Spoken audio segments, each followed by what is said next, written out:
నమస్కారం, welcome to Suman TV. నేను గీతాంజలి. ప్రస్తుతం మనతో పాటు పూజ్యశ్రీ స్వామిని సుమిత్రానంద సరస్వతి మాతాజీ ఉన్నారండి. ఆత్మ జ్ఞానంతోటి ఈ ఆధ్యాత్మిక ప్రయాణంలో మనం ఎలా జీవనం సాగించాలి, ఆ ప్రయాణాన్ని మనం ఎలా కొనసాగించాలి, ఆత్మానందాన్ని ఎలా పొందాలనేది క్లాసెస్ ద్వారా బోధిస్తూ ఉంటారు అమ్మగారు. ఇంకొకటి ఏంటంటే, కాకినాడ కొప్పవరం గ్రామంలో ప్రణవ ఆశ్రమాన్ని స్థాపించారు. ఆ ఆశ్రమంలో ఎంతో మంది అండి అంటే ఒక రకంగా చెప్పాలి, ఏజ్‌తో సంబంధం లేకుండా వచ్చి అమ్మగారిని కలవటం కావచ్చు, వారికి క్లాసెస్ ద్వారా స్పిరిచ్యువల్ క్లాసెస్ కావచ్చు, అలాగే మెడిటేషన్ క్లాసెస్ చెబుతూ ఉంటారు. వాళ్ళలో చాలా పరివర్తన అనేది తీసుకొచ్చారని చెప్తారు. అయితే వారిని ప్రత్యేకంగా ఆహ్వానించాము. ప్రస్తుతం సుమన్ టీవీ స్టూడియోలో ఉన్నారు మాతాజీ. వారితో మాట్లాడి ఎన్నో అమూల్యమైన విషయాలు తెలుసుకుందాం. అమ్మగారు నమస్కారం అండి. నమస్తే. అమ్మ, చాలా విషయాలు తెలుసుకోవాలనిపిస్తోంది మీ నుంచి. అంటే ఇందులో స్టూడెంట్స్ గురించి మాట్లాడతారు కాబట్టి, మీరు చాలా మంది స్టూడెంట్స్‌కి గైడెన్స్ ఇస్తారు. ప్రత్యేకించి వెళ్లి అక్కడ వాళ్ళతో ఇంటరాక్షన్స్ అనేవి ఉంటాయి. అయితే ఇప్పటి జనరేషన్‌లో చూస్తున్నది ఏంటంటే, కాన్సంట్రేషన్ అనేది ఉండట్లేదు. హ్మ్. ఏ విషయం పైన ఏదో ఒక డిస్ట్రాక్షన్ చూస్తూనే ఉన్నాము. శ్రద్ధ ఉండట్లేదు. ఇది కారణం ఏంటి అనేది చాలా మందికి తెలీదు. హ్మ్. ఈ డిస్ట్రాక్షన్స్, ఈ స్ట్రెస్‌ఫుల్ లైఫ్ వీటి నుంచి బయటపడాలంటే అసలు ఏం చేయాలి? ఏమైనా మార్గాలు ఉన్నాయా? కారణము ఆహారం ఒకటి, ఆ! సెల్ ఫోన్ ఒకటి. ఈ రెండే కారణాలు. ఫోన్. ఫోను అండ్ అయితే పేరెంట్స్, నేను ఇదివరకు క్లాసెస్ చెప్పినప్పుడు కూడా చెప్తే, పేరెంట్స్ కరోనా తర్వాత అన్నీ సెల్ ఫోన్ నుంచే వస్తున్నాయి కాబట్టి తప్పట్లేదు అని అంటున్నారు. హ్మ్. నేను స్టూడెంట్స్‌కి చెప్పేది ఏంటంటే, ఓకే, మీరు సెల్ ఫోన్ చూస్తే చూడండి కాక, కానీ కొద్ది టైము మీకంటూ ఉంచండి. అంటే ఇప్పుడు ఈ శరీరము అలసిపోతే మీరు పడుకుంటారు కదమ్మా, నిద్రపోయి రెస్ట్ ఇస్తున్నారు. మరి మైండ్‌కి రెస్ట్ ఏది? అంటే పిల్లలందరూ క్వశ్చన్ అడిగితే ఏమంటారంటే, నిద్రపోతున్నాం కదా అంటారు. నిద్రపోతే మీరు కళ్ళు కంటున్నారా, కంటలేదా? లేపితే లెగుస్తున్నారా, లేవట్లేదా? రెస్ట్ ఎక్కడి నుంచి వస్తుంది? కాబట్టి ఇప్పుడు మీరు రెస్ట్ కావాలంటే ఏం చేస్తున్నారు? మళ్ళీ సెల్ ఫోన్ చూస్తున్నారు. ఇప్పుడు ప్రొద్దుటి నుంచి పని చేసి అలసిపోతే ఇంటి దగ్గర కూర్చుని ముందు మళ్ళీ ఫోన్ చూస్తారు. రెస్ట్ ఎలా అయింది ఫోన్ తోటి? బ్రెయిన్ ఎంత వేగం అవుతోంది.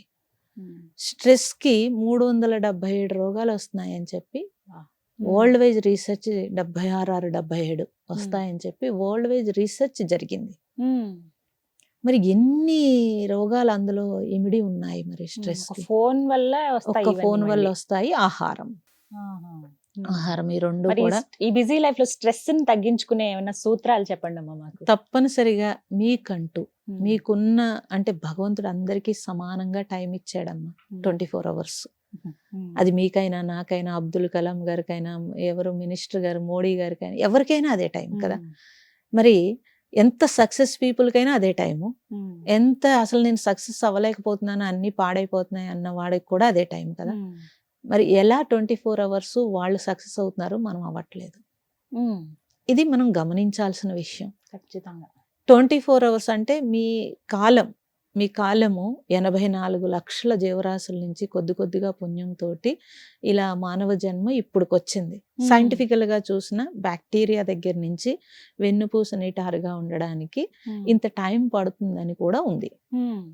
అలా మీరు ఇలా వెన్నుపూస నిటారుగా పుట్టినప్పుడు ఆకాశం నుంచి ఓజోన్ శక్తి, భూమి నుంచి భూ ఆకర్షణ శక్తి రెండు ఇలా మెర్జ్ అయితే మీకు బుద్ధి వికాసం కలుగుతుంది. కలిగితే జ్ఞానం వచ్చింది. ఏ ప్రాణికి ఆ జ్ఞానం లేదు కదా. అవి ప్రకృతిలోనే ఉన్న జ్ఞానం లేదు కదా. మరి మనిషికి మాత్రమే ఉంటుంది కదా. అది గమనిస్తే కనుక అంతటి జ్ఞానం మనకు ఉన్నప్పుడు ఈ 24 hours లో ఏ 84 లక్షల జీవరాశుల్లో చెయ్యని పని ఇప్పుడు చెయ్యొచ్చు మనం. అప్పుడు ఈ 24 hours ని మనం ఎలా యూటిలైజ్ చేసుకోవాలి, ఇది కదా కావాలి ఫస్ట్. అందరూ కష్టపడుతున్నారు, విపరీతంగా పరుగులు పెడుతున్నారు, విపరీతంగా అలసిపోతున్నారు, అది విపరీతం ఏంటో మాకు అర్థం కాదు. నన్ను కూడా అడుగుతారు, అందరూ నన్ను కూడా అడుగుతారు. అమెరికాలో ఒక అమ్మాయి అడిగింది నన్ను, మీరు ఇంత లిస్టు మీ గురించి బయోగ్రఫీ చెప్పారు ఇక్కడ, మరి ఎంత టైంలో మీరు ఇవన్నీ చేశారు, ఏ ఏజ్ లో మీరు ఓల్డ్ ఏజ్ హోమ్ పెట్టారు, ఏ ఏజ్ లో సాధన చేశారు అన్నీ అడిగింది. నాకు ఇప్పుడు 54లో బాల్యం తీసేస్తే ఇంత తక్కువ ఏజ్ లో ఇన్ని పనులు ఎలా చేయగలిగారు అంటే, అదే చెప్పాను నేను. నాకెప్పుడు తెలీదు, ఈ ప్రజెంట్ తెలుసు నాకు. ఈ ప్రజెంట్ లో నేనేం చేయాలి తెలుసు. ఈ 24 hours లో నాకు ఇంకా ఇంకో గంట టైం ఉండేది. అరే ఏం చేసుకోవాలి ఈ టైం అనిపించేది. అలాంటి ఇప్పుడు కూడా స్టిల్ ఇప్పటికీ నాకు ఇంకా టైం ఉంటుంది. ఇప్పుడు ఆశ్రమం నడిపిన ఇన్ని క్లాసెస్, రోజుకి 5 క్లాసెస్ చెప్తాను, ఒక మీల్ తీసుకుంటాను, నైట్ ఫ్రూట్ తీసుకుంటాను, ఉపవాసాలు ఉంటే అది కూడా ఉండదు, 2 అవర్స్ నిద్రపోతాను. మొన్నే టెస్ట్ 2 చేశారు, గంటలా? 2 గంటలే నిద్ర నాది. ముందు 6 అవర్స్ పడుకునేదాన్ని, తర్వాత 4 అవర్స్ పడుకున్నాను, ఇప్పుడు 2 అవర్స్ పడుకుంటున్నాను. మొన్నే అమెరికాలో అందరూ టెస్టులు చేసేసారు, ఇది నిజమా కాదా అని చెప్పి. ఏమి ఒక్కటి కూడా లేదు ఇప్పటి వరకు. నేను టాబ్లెట్లు వేసుకున్నది లేదు, బీపీ లేదు, షుగర్ లేదు, నాకు మోకాళ్ళ నొప్పులు లేవు. ఎంత తిరిగినా ఏం చేసినా, ఇప్పుడు ఫారెస్ట్ వెళ్తే అన్ని కిలోమీటర్లు నడిచేస్తాను, ఏం చేసినా బాగున్నాను. ఇంకా టైం ఉంటుంది అంటే ఫస్ట్ ఆఫ్ ఆల్ టైంని యూటిలైజ్ చేసుకోవడము ఫస్ట్ చేతనవ్వాలండి. అంటే ముందు జ్ఞానం కావాలి మనకి, మనకున్న పుణ్యం, ఇన్ని జన్మల నుంచి తెచ్చుకున్న పుణ్యం మీకు ఏదైనా ఉంటే అది మీ కాలం. ఒక్క క్షణం పోయి ఊపిరిపోతుంది అనుకోండి, ఈశ్వర ఇన్ని పనులున్నాయి ఆపునాయన అంటే కూడా నాకు కూడా కుదరదని భగవద్గీతలో చెప్పేశాడు. సో కాబట్టి మనకున్న టైం ఏదైతే ఉందో దాన్ని నేనే యూటిలైజ్ చేసుకునేలాగా నేను మేనేజ్ చేసుకోవడం అనేది తెలియాలి. ప్రతి టైంలోనూ నేను ఏం చేయాలనే నాలెడ్జ్ కూడా కావాలి. అది లేకపోతే కనుక ఎవరికి టైం ఉండదండి. 60 సంవత్సరాలు 70 సంవత్సరాలు వచ్చిన వాళ్ళకి కూడా టైం లేదు, టైం లేదు అంటున్నారు. ఈ టైం మేనేజ్మెంటే చాలా పెద్ద సమస్యలు. పిల్లలకి మరీ ముఖ్యంగా, పిల్లలకైతే ఏం చేయాలనంటే అట్లీస్ట్ వాళ్ళకంటూ, నేను పిల్లలు కానీ పెద్దలు కానీ ఎవరైనా సరే, పిల్లలకైతే వాళ్ళకంటూ మార్నింగ్ కానీ ఈవినింగ్ కానీ అట్లీస్ట్ 1/2 గంట టైం తీసుకోమంటాను. ఒక 1/2 గంట టైం తీసుకుని మిగతావన్నీ పక్కన పెట్టేసి మీతో మీరు ఉండడానికి, లేకపోతే ఒక ఓంకారం చేసుకోవడానికి, లేదా ఒక ప్రార్థన చేసుకోవడానికి, లేదా మీకు మీరు కళ్ళు మూసుకుని ఇంకేమి చెయ్యొద్దు అసలు. ఇప్పుడు ఓంకారం గురించి కదమ్మా ప్రధానంగా మీరు బోధించేది. ఎలా అసలు ఒకసారి నాకు నేర్పిస్తారా? ఎలా అసలు స్టార్ట్ చేయాలి? ఇప్పుడు అకార ఉకార మకారముల కలయిక ఓం అన్నారమ్మా. ఆ ఓంకారాన్ని పలికేటప్పుడు కూడా ఆ 3 పలకాలి. అయితే ఆ 3 కలయిక ఓం అన్నప్పుడు ఎందుకు ఓం అన్నారు అలాగంటే, ఆ 3 కలిపినప్పుడు బయటికి శబ్దం అలా వినిపిస్తుంది కాబట్టి అది వాడుక భాషలో పెట్టారు. కానీ మంత్రం అయితే మాత్రం ఇప్పటికీ అకారస్య ఉకారస్య మకారస్య. మీరు మాండూక్య ఉపనిషత్తులో మొత్తం ఓంకారం మీద వివరణ ఉంటుంది, మన పెద్దలు ఎప్పుడో పెట్టేశారు. అయితే దాన్ని పలికేటప్పుడు మాత్రం అలాగే పలకాలి.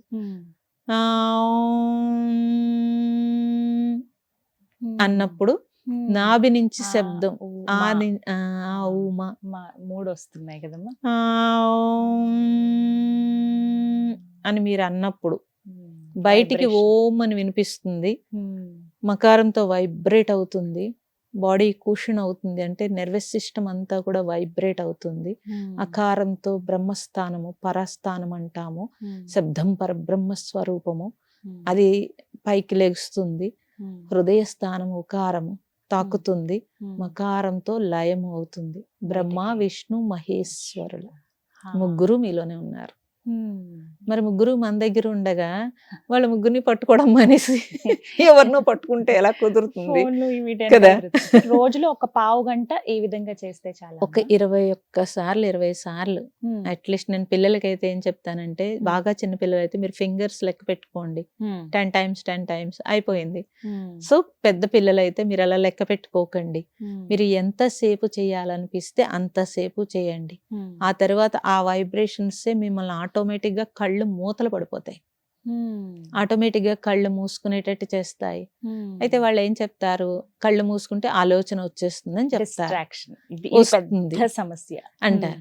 నేనేం చెప్తానంటే రాని అని చెప్తాను. ఎందుకని, ఇప్పుడు కళ్ళు మూసుకుని ఆలోచన వచ్చింది అనుకోండి, మన లోపల ఏముందో మనకు తెలుస్తుంది. వద్దని మీరెలా చెప్తారు? కానీ ఏవేవో వస్తాయి కదా, ఎప్పుడివో వస్తాయి, 10 ఏళ్ల క్రితంవి కూడా వస్తాయి. అంటే రానివ్వాలి. ఎందుకని అంటే మనకు తెలుస్తుంది లోపల ఎంత పెట్టుకున్నాం మనం, ఎన్ని ఉండిపోయినవి తొలగించవచ్చు. మరి లేకపోతే ఎలా తెలుస్తుందమ్మా మీకు? కరెక్ట్. ఇప్పుడు ఇలా చూశారు, నేను చాలా మంచిదాన్ని అనిపిస్తుంది మీకు, కానీ నేను కళ్ళు మూసుకుంటే నా లోపల నాకు తెలుస్తుంది కదా. మీకేం తెలుస్తుంది? బయట చూస్తే తెలియదు కదా. మనకి మనం ఫస్ట్ తెలుసుకోవాలి. అదే మీతో మీరు ఉండాలి, మీలో మీరు ఉండాలి, మీరై మీరు ఉండాలి. ఇది ఏ ఏజ్ పిల్లల నుంచి ఇలా స్టార్ట్ చేయొచ్చమ్మా? మీరు ఎంత చిన్న పిల్లల దగ్గర నుంచైనా కూర్చోబెట్టచ్చు. అంటే ఈ పూర్వాశ్రమం చెప్పాలి. పూర్వాశ్రమంలో మనవడు మా దగ్గర పుట్టాడు. 21 daysకి ఓంకారం పలికాడమ్మా. 21 daysకి ఓంకారం పలికాడు. అయితే ఆ రోజు అతనికి పేరు పెట్టి నామకరణం పెట్టే వాళ్ళ నానమ్మలు అందరూ వస్తున్నారు. మంచి హడావుడి. నేను స్నానం చేయించి అక్కడ దేవుడి దగ్గర ఇలా పడుకోబెట్టి తుడుస్తున్నాను. ఆయన ఓంకారం పలుకుతున్నాడు. వాళ్ళ మదర్ స్నానానికి వెళ్ళింది, పరిగెట్టుకుని వచ్చింది. వచ్చి వెంటనే సెల్ ఫోన్ తోటి వాళ్ళ హస్బెండ్ చూపించడానికి తీయపోయింది. వట్టక్మని ఆపేశాడు. నేను చాలా తిట్టాను. నువ్వు వెళ్ళిపో, కావాలంటే పలుకుతాడు చూడని చెప్పాను. ఆవిడ వెళ్ళిపోయాక మళ్ళీ పలికాడు. ఆవిడ దూరం నుంచి ఏవో తీసింది, తీసి కొద్దిగా దూరం నుంచి తీసింది. అంటే ఎలా పలుకుతున్నాడు, ఎలా అసలు 21 రోజుల బాబు అంటే అందరిలోనూ ఓంకారం ఉంది, అందరిలోనూ ఉంది.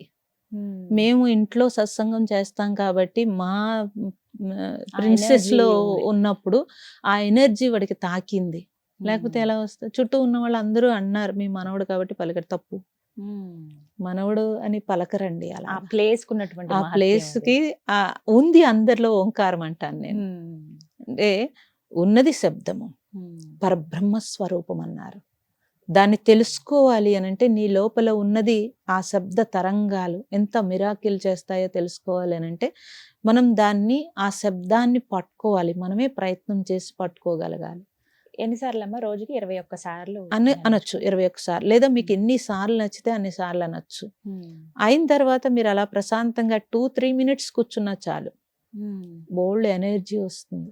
ఇప్పుడు మీరు అంటే నేను ఇన్ని పనులు మేము ఎలా చేయగలుగుతున్నామమ్మా? ఇంత ఏమీ అనారోగ్యం లేకుండా మేము కరోనాల్లో కూడా ఎప్పుడు ఇంట్లో తలుపు వేసి కూర్చోలేదు. పీఠాధిపతులు, మఠాధిపతులు అందరూ తలుపులు వేసేసుకున్నారు. మేము కరోనాలో ఎంతో మంది హోటల్స్ మూసేశారు, ముష్టి వాళ్ళు ఎంతో మంది చనిపోతున్నారు. మేము రోజుకి 4,000-5,000 ట్రాన్స్జెండర్లు, వేశ్యలు ఎంతో మంది చనిపోతూ ఉంటే అందరికీ ఫుడ్ వండి పట్టుకెళ్ళాము. నేను పిలిపిస్తే స్టూడెంట్స్ ను పంపించారు తల్లిదండ్రులు. ఎంత నమ్మకం ఉంటే నాతో పంపించారు. ఎంత నమ్మకం ఉండాలి. ఇప్పుడు కరోనాకి మేము చుట్టం ఏంటండి? కానీ మరి మాకు ఎందుకు రాలేదు అసలు అని అంటే ఓంకారంతో ఊపిరితిత్తులన్నీ స్ట్రాంగ్ అయ్యి రెసిస్టెన్స్ బాగుంది కాబట్టి రాలేదు. ఎప్పటికీ బోల్డ్ వైరస్లు మీ హైదరాబాద్ లో వీళ్ళు ఆ మీటింగ్ లో జనం మీద పడిపోతారు, కాళ్ళకి దండం పెడతారు, దగ్గరికి వచ్చేస్తారు, అమ్మ జాగ్రత్త అంటూ ఉంటారు. ఎన్ని సంవత్సరాల నుంచి తిరుగుతున్నాను, ఎన్ని వైరస్లో తిరుగుతున్నాను, ఏ రోజు నాకు ఏ వైరస్ రాలేదు, ఇప్పటి వరకు తాకలేదు. ఈ వీళ్ళందరూ నాకు కూడా ఉన్న వాళ్ళందరూ కరోనాలో తిరిగిన ఎవ్వరికీ కరోనా రాలేదు. వీళ్ళు మిరాకిల్ పేపర్లో వేద్దామన్నారు. ఎందుకు వెయ్యాలి పేపర్లో మనం? ఇప్పుడు ఆ మనోబలం, మనోధైర్యం ఇది ఉన్నది అని మన ఋషులు, మునులు, మహాత్ములు అందరూ మనకి సంపద, మన సంస్కృతి సంప్రదాయం అంటే ఈ కట్టుబొట్టు కాదమ్మా, మన బలం. ఈ బలం మనకు అందించి వెళ్ళిపోయారు వాళ్ళు. ఎవరినో చూసి నువ్వు ఆ బలాన్ని పక్కన పెట్టావు, పెట్టి ఈ రోజు బాధపడుతున్నాం. ఇప్పుడు నేను ఫారెస్ట్ లో 300-500 సంవత్సరాలు వాళ్ళకి రూపాయి లేకుండా కాళ్ళ దగ్గరికి అన్నీ వస్తున్నాయి, ప్రతిదీ వస్తున్నప్పుడు మరి అంతటి శక్తి వాళ్ళకు ఉంది. కరెంట్ లేదు, నీరు లేదు, ఏమి లేకపోయినా బ్రతుకుతున్నారు కదా. ఇప్పుడు సెలయర్ దగ్గర లేడీస్ ఉంటారండి, డీప్ లో జెంట్స్ ఉంటారు, ఏమి ఉండవు వాళ్ళకి. మరి ఏమీ లేకపోయినా ఎలా ఉండగలిగారు? బతకగలుగుతున్నారు ఇంతమంది. ఇది తెలిసినప్పుడు స్టూడెంట్స్ కి అది తెలియచేయటమే మా ఉద్దేశం. అందుకే ప్రణవాశ్రమం కూడా ఈ పంచభూతాల శక్తి ఎలా ఉంటుంది అని ప్రాక్టికల్ నాలెడ్జ్ కోసము ఆశ్రమంలో అలా తయారు చేస్తున్నాం. స్టూడెంట్స్ కి మెయిన్ గా 2-3 years అవుతుందమ్మా రీసెర్చ్ చేశారు. తెలుగు రాష్ట్రాల్లోనే 10 లక్షల మంది పిల్లలు ఇయర్ కి సూసైడ్ చేసుకున్నారు. 20 లక్షల మంది స్టూడెంట్స్ డిప్రెషన్ లో ఉన్నారు. అది తెలిసి లాస్ట్ ఇయర్ మేము కాలేజీలకి వెళ్ళి చెప్తే 250 కాలేజీలు తిరిగాం. మేము తిరిగి క్లాసెస్ చేసాం. 1 year లో నా క్లాసులో ఆపలేదు, ఇది ఆపలేదు. నాతో పాటు ఎంతో మంది వీళ్ళందరూ 25 మంది ఒక టీం కింద అయ్యి 5 టీముల కింద అయ్యి నేను వెళ్ళి క్లాస్ చెప్తాను. కానీ ముందు అరేంజ్మెంట్స్ కాలేజీలో రానివ్వరు. మా పిల్లలకి ఇది వద్దంటారు. తర్వాత మీరు సన్యాసి కాబట్టి మళ్ళీ మతం మీద ఇబ్బందులు వస్తుందంటారు. సో స్టూడెంట్స్ ఏది మతం 3 అన్ని మతాలు ఒకటని చెప్పినా ఒప్పుకోరు. స్టూడెంట్స్ కి తెలియచేస్తున్నాం మేము, నువ్వు ఎందులో అయినా సరే ఓంకారమే పలుకుతున్నావు. హిందువులు అయితే ఓం అంటున్నారు, ముస్లిమ్స్ అయితే అల్లాహూమ్ అంటున్నారు, క్రిస్టియన్స్ వెళ్తే ఆమెన్ అంటున్నారు. మొత్తం ఈ ముగ్గురు కలిసి అకార ఉకారం అకారమైన పలుకుతున్నారు. మరి ఎలా చెప్తామండి? ఎలా అన్నీ నువ్వు వేరు ఒకటే. నేను వేరు అంతా ఒక్కటే అనేది పిల్లల్లో తెలియకపోతే కనుక వాళ్ళు మతం పేరు మీదుగా కొట్టుకుంటారు. అవును, ముందు వాళ్ళ నుంచి స్టార్ట్ చేయాలి. స్టూడెంట్స్ కి రావాలమ్మా తెలియాలి. ఇదంతా పక్కన పెట్టండి, అసలు మనకున్న శక్తి ఏంటో తెలియాలి. కరెక్ట్. బయట భౌతికం ఇదంతా, మీకున్న శక్తి తెలియాలి. నేను ఒక్కటే క్వశ్చన్ అడుగుతాను స్టూడెంట్స్ ని, మీరు సంవత్సరం అంతా చదివింది మర్చిపోతున్నారా రాయగలుగుతున్నారా అని. మర్చిపోతున్నాం అండి ఆబ్వియస్లీ చెప్తారు. నిద్ర పడుతోందా అంటే మీరు నమ్మరు, 70% 80% స్టూడెంట్స్ రాత్రి 12 వరకు మాకు నిద్ర పట్టదని చెప్తున్నారు. అరే ఈ వయసులో నిద్ర పట్టకపోవడం ఏంటి అని అడిగితే, మీరు సెల్ ఫోన్ చూస్తున్నారు అందుకు నిద్ర పట్టట్లేదు అని నేనంటే, నిద్ర రాకే సెల్ ఫోన్ చూస్తున్నాం అంటున్నారు వాళ్ళు. బ్రెయిన్ వేగం అయ్యే కొలది నిద్ర కూడా రాదమ్మా. అంత వేగం అయిపోయింది పిల్లలకి. ఇది తగ్గాలన్నా సరే వాళ్ళ గురించి అంటే కనీసము మన పెద్దలు 100 సంవత్సరాలు బ్రతికారు, తర్వాత మనం 70 80 బతికాము. వాళ్ళు ఇప్పుడు మీరు ఎంత బతుకుతారంటే 40 తర్వాత మేము ఉండవు అంటున్నారు వాళ్ళు. వాళ్ళే చెప్పేస్తున్నారు. అసలు ఇంకా లైఫ్ స్పాన్. మరి మీరు 40కి ఒక ప్రమోషన్ వస్తుంది, మీరు ఎంజాయ్ చేయరా మరి లైఫ్ అని అంటే మరి మేమేం చేయమంటున్నారు. మరి అటువంటప్పుడు ఇంక వాళ్ళ లైఫ్, పేరెంట్స్ డబ్బులు ఇస్తున్నారు, చదివిస్తున్నారు, అన్నీ ఇస్తున్నారు, కానీ వాళ్ళకి ఆరోగ్యం ఇవ్వాలి అని అంటే అట్లీస్ట్ వాళ్ళకి వాళ్ళు టైం ఇచ్చుకోవాలి. ఫస్ట్ టైంలో భాగంగా ఫస్ట్ రోజు ఇలా సమయం ఏదన్నా ఉందమ్మా ఈ సమయానికి ధ్యానం? అసలు లేవగానే కూర్చుంటే చాలా అంటాను నేను. ఇంకా ఆ సమయం ఈ సమయం కంటే వాళ్ళు లేవడు. మీరు తెల్లవారుజామున అన్నాం అనుకోండి, వాళ్ళు లేవడు, వాళ్ళు లేపలేరు. నువ్వు లేచిన వెంటనే ఇంకా అటు ఇటు పరుగు లెగ్గానే సెల్ ఫోన్ అక్కడే పెట్టుకుంటాడు, ఎలాగో తీసి వెంటనే స్క్రీన్ చూస్తాడు. అప్పటి వరకు రెస్ట్ తీసుకున్న కళ్ళు విపరీతమైన పవర్కి ఇమీడియట్లీ చాలా అనారోగ్యం అండి. సో లేవగానే నువ్వు ముందు లెగిసావు, అసలు రాత్రి పోకుండా మనం లెగిసావమ్మా. భగవంతుడు మనకి సూర్యుని చూసే అవకాశం ఇచ్చాడు. పూర్వం అయితే కరాగ్రే వసితే లక్ష్మి అని పద్యం చదువుకుని భూమాతకి దండం పెట్టుకుని తిరిగేవాళ్ళం. ఇప్పుడు అది లేదు. పోనీ కనీసం లేవగానే అక్కడే కూర్చుని నువ్వు ఓంకారం చెప్పిరా దిగవయ్య నాయన అని చెప్తాను నేనైతే. సాయంత్రం పడుకునేటప్పుడు కంపల్సరీ చేసి పడుకుంటే పగలంతా బ్రెయిన్ గిరా గిరా తిరిగిన బ్రెయిన్ కొంచెం రిలాక్స్ అయితే రాత్రి డీప్ స్లీప్ తీసుకుంటే కనుక ఎనర్జెటిక్ గా ఉంటాడు. ఈ విధంగా ప్రాక్టీస్ చేయాలి. ప్రాక్టీస్ ప్రొద్దుట సాయంత్రం 10 నిమిషాలు ఉండమంటాను, లేకపోతే 15 నిమిషాలు నీకు టైం ఉంటే, లేకపోతే 10 minutes. అంతకంటే చెప్పారంటే అమ్మో బోరు వాళ్ళకి, అసలు చెప్పకూడదు పిల్లలకి. ఆ 10 నిమిషాలు అంటే ఓకే, అది కూడా కష్టంగా ఒప్పుకుంటారు. చాలా కష్టంగా. 10 minutes అంటే పెద్ద ప్రాబ్లం కాదు. 10 minutes చాలా అసలు పిల్లలకి. చాలా చక్కగా చెప్పారు. పిల్లలకి టైం మేనేజ్మెంట్ అనేది ఈ విధంగా ఫస్ట్ ఓంకారంతో ప్రారంభిస్తే ఖచ్చితంగా చేంజెస్ అనేవి కనపడతాయి. బాగా వస్తాయి, చాలా బాగా వస్తాయి.